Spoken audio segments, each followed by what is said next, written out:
tal? Estamos en el día número 17. Entonces, tenemos los temas de hoy son random, bitswap, red, speed y JSON.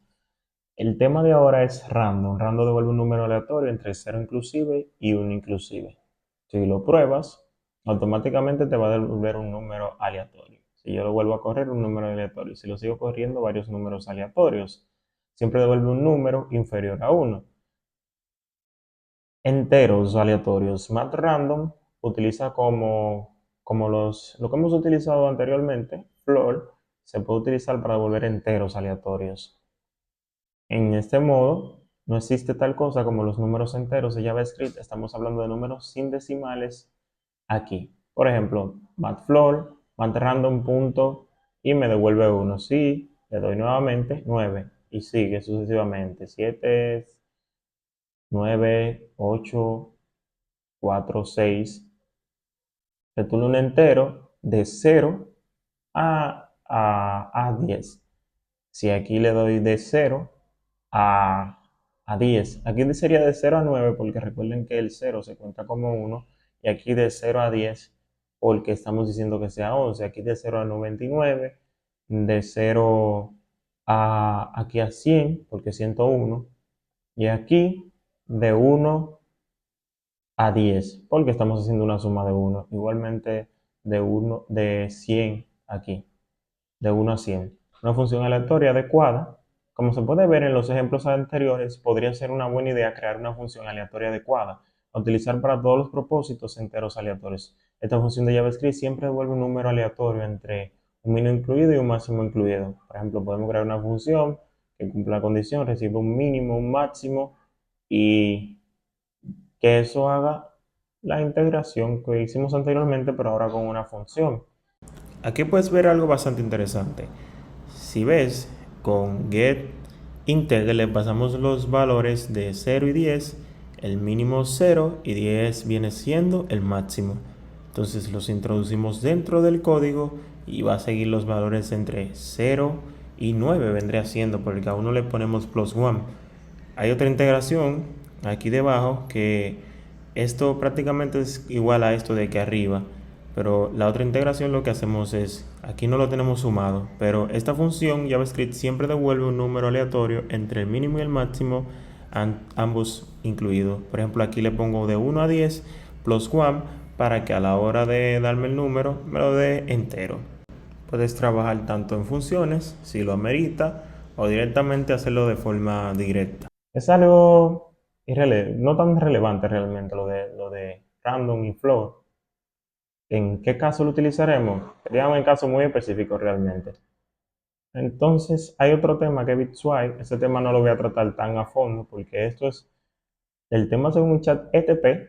Y para hacerlo un poco más breve, BitSwipe es una operación de nivel de bits. Son operaciones que trabajan directamente sobre los bits individuales. Y lo que hacen es, por ejemplo, una compara cada bit de dos números. Si ambos bits son 1, el resultado es 1, de lo contrario es 0. Y hace sucesivamente comparaciones entre datos de bit.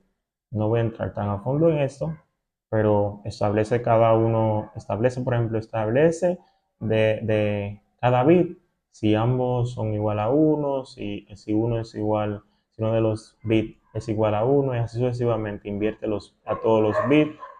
Hacen lo mismo que las operaciones cuando vivimos las condicionales, los ciclos for, que cumplen las mismas características. Y aquí te explica, por ejemplo, la equivalencia, esto igual al resultado a un 0 bit, y sucesivamente. Como no se usa tanto, no voy a hacer este tema en profundidad. Lo que sí es importante son los red y speed, o expresiones regulares. Yo les digo red speed de experiencia. Una expresión regular es una secuencia de características que forma un patrón de búsqueda. El patrón de búsqueda se puede utilizar para la búsqueda de texto y la sustitución de texto de operaciones. ¿Qué es una expresión regular? Una expresión regular es una secuencia de características que forma una búsqueda de patrón. Cuando busques datos en un texto, puedes usar este patrón de búsqueda. Mayormente, patrón modificador. Ejemplo, eso lo vimos anteriormente cuando estuvimos tratando con los textos. Mayormente esto se demuestra con los métodos de cuerdas, por ejemplo, con share o replace. Bueno, share mayormente lo que lo utilizamos es un método utilizado para buscar coincidencias y replace es reemplazar eventualmente.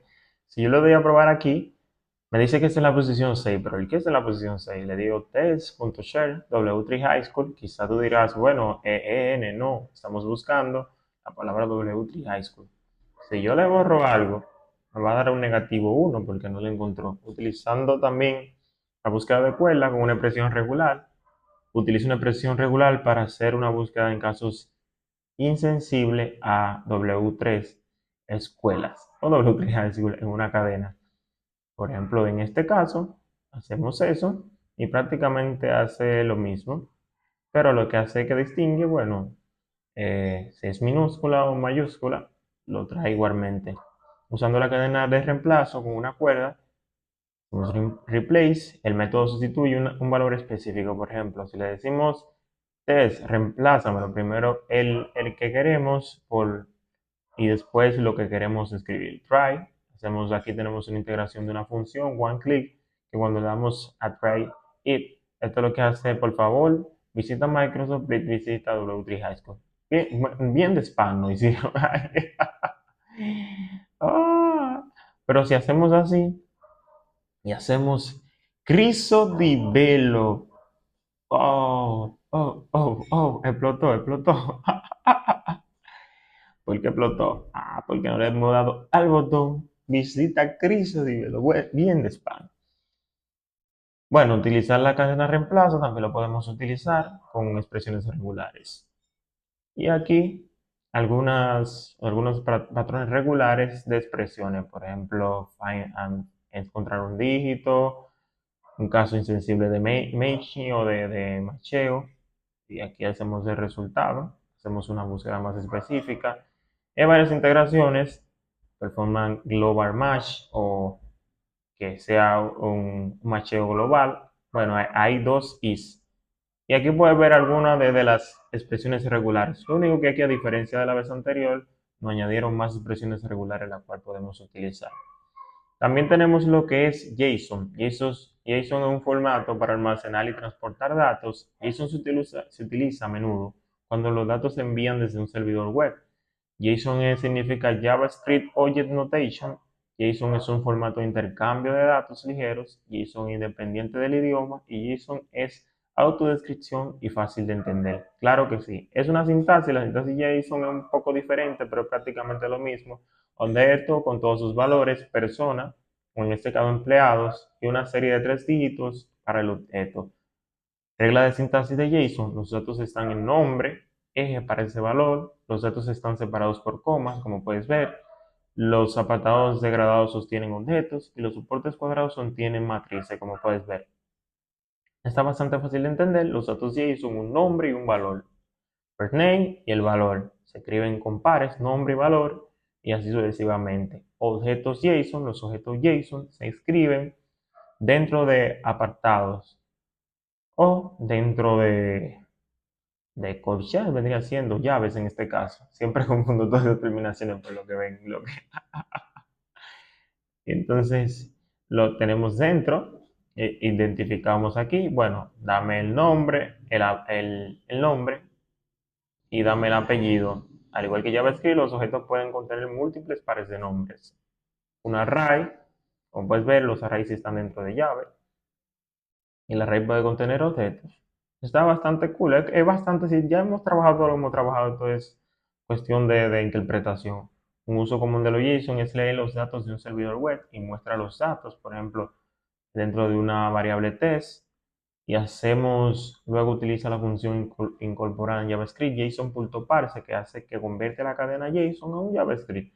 Por último, lo utiliza el objeto en tu página web. Si le das aquí, Anna Smith, por ejemplo, dices employer, objeto, porque le está pasando el JSON dentro de objeto. Tomas employer, posición 1, first name. First name vendría siendo, en este caso, Ana, porque la posición 1 te preguntará, si yo le pongo la posición 0, entonces me va a definir a John Doe. Eso fue todo de los temas de hoy. Yo soy Cristo de Velo. Muchas bendiciones.